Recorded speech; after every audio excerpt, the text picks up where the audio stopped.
भगवान श्री राम अपने बाणों के बौछार से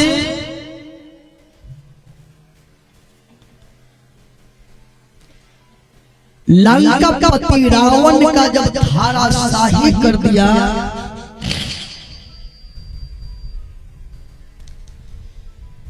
युद्ध भूमि में तो वहां मंदोदरी भी गई।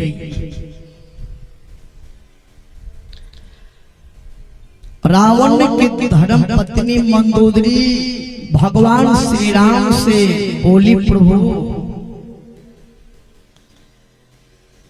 इस तरह का युद्ध और कभी कीजिएगा। भगवान राम ने कहा एक बार और होगा। मंदोदरी बोली कब? भगवान राम ने कहा द्वापर युग में एक बार इसी तरह से युद्ध होगा। उस युद्ध का नाम रहेगा महाभारत। और उस युद्ध में हम कृष्ण के रूप में अवतार लेंगे। मंदोदरी बोली, प्रभु जब युद्ध होगा ना, उस युद्ध को देखने के लिए मुझे भी बुला लीजिएगा, मैं देखना चाहता हूं। काटी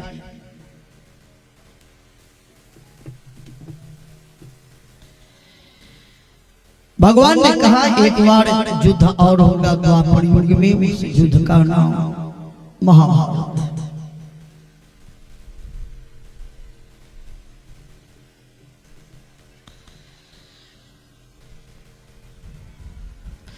द्वापर युग में जब महाभारत का लड़ाई प्रारंभ हुआ, तब भगवान श्री कृष्ण भीम से कहा कि जाओ मंदोदरी को बुला करके ले आओ, महाभारत का युद्ध देखेंगे।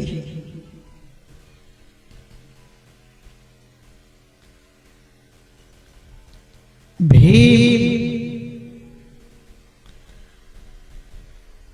मंदोदरी को बुलाने के लिए आया। भीम ने मंदोदरी से कहा भगवान श्री कृष्ण महाभारत के युद्ध को देखने के लिए बुलाया है, चल। मंदोदरी समझ गई त्रेता युग के जो राम है, जो वचन चाहिए।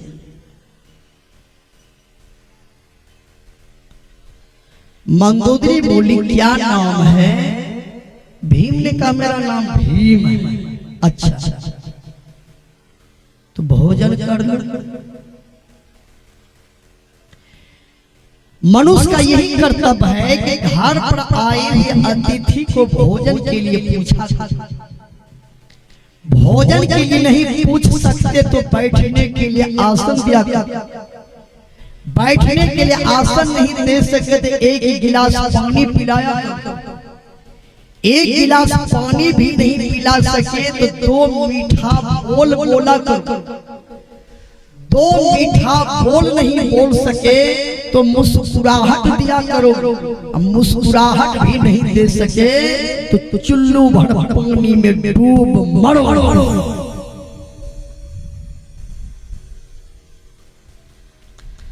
अतिथि अभ्यागत को भोजन कराना चाहिए।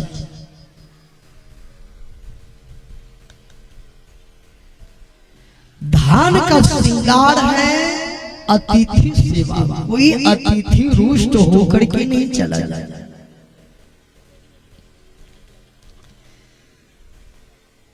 जिंदगी जीना आसान नहीं होता। संघर्ष किए बिना कोई महान नहीं होता। जब तक लो पड़े हथौड़े के चोट, तब तक पत्थर भी भगवान नहीं होता। चेहरा मालूम होता है जब शीशा साफ होता है। खुदा का राह मालूम होता है जब दिल पाक होता है। आसमान की शोभा सूर्य से नहीं सितारों से होता है।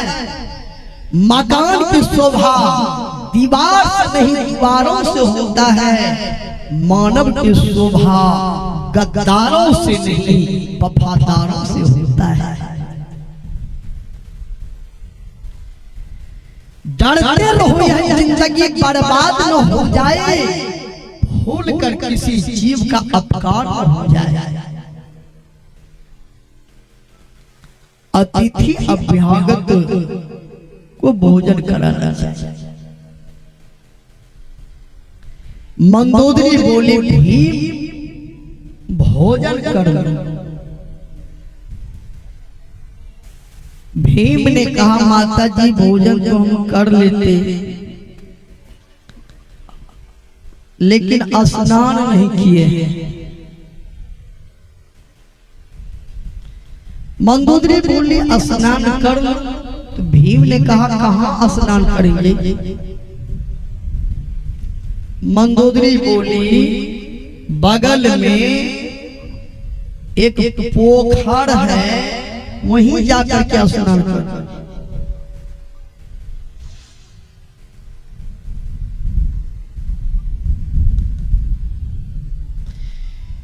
भीम जब उस पोखर में स्नान करने के लिए गया, पोखर में जैसे भीम कुछ दूर गया, भीम का पैर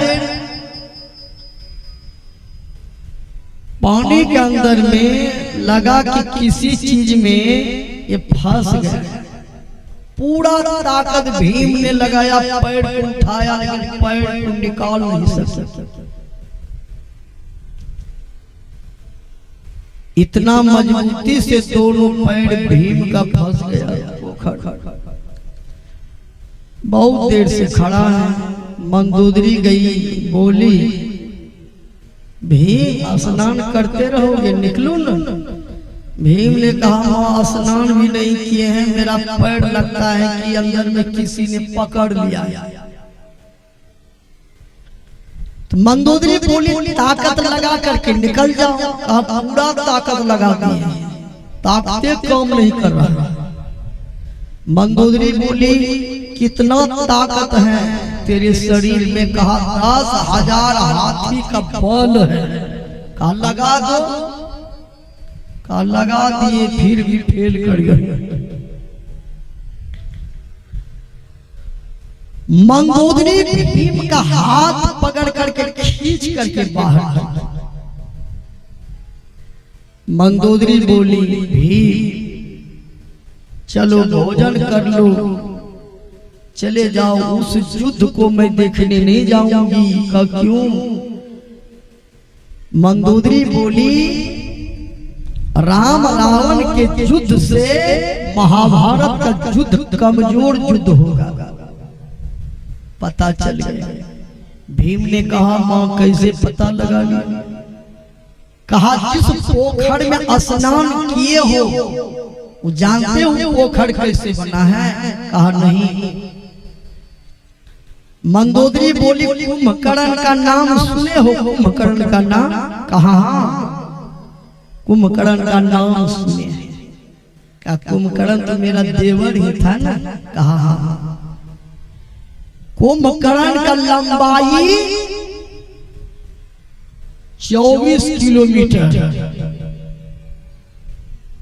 कुंभकर्ण का लंबाई कितना 24 किलोमीटर। इतने लंबा तगड़ा कुंभकर्ण को देखकर ब्रह्मा जी को भी 106 डिग्री बुखार चढ़ गया।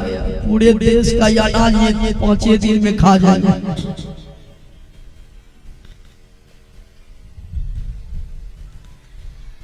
कुंभकर्ण का लंबाई 24 किलोमीटर। माथा, ये माथा जो था ये 5 कट्ठा का विचार।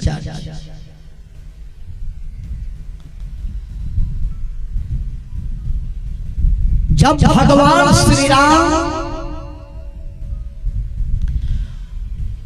अपने बाण के द्वारा जब कुंभकर्ण का जब मस्तक काट दिया, जब कुंभकर्ण का मस्तक जब गिर पड़ा जमीन में, वह मस्तक 5 कट्ठा इतना वजनदार जमीन के अंदर में धस, और मांस जब सड़ करके खत्म हो गया तो बच गया खोपड़िया।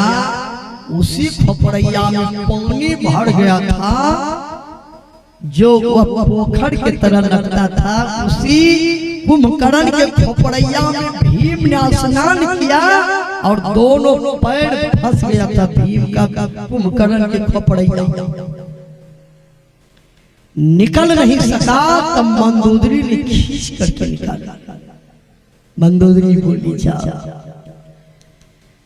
एक कुंभकर्ण के खोपड़िया में स्नान कियो। जब कुंभकर्ण के मारा हुआ मुंडा में पैर फंस गया तो निकल नहीं सका, तो कैसा युद्ध होगा। जाओ भी। कुंभकर्ण का लंबाई 24 किलोमीटर, माथा लगभग 5 कट्ठा का। आज वह कुंभकर्ण भी दुनिया में नहीं है।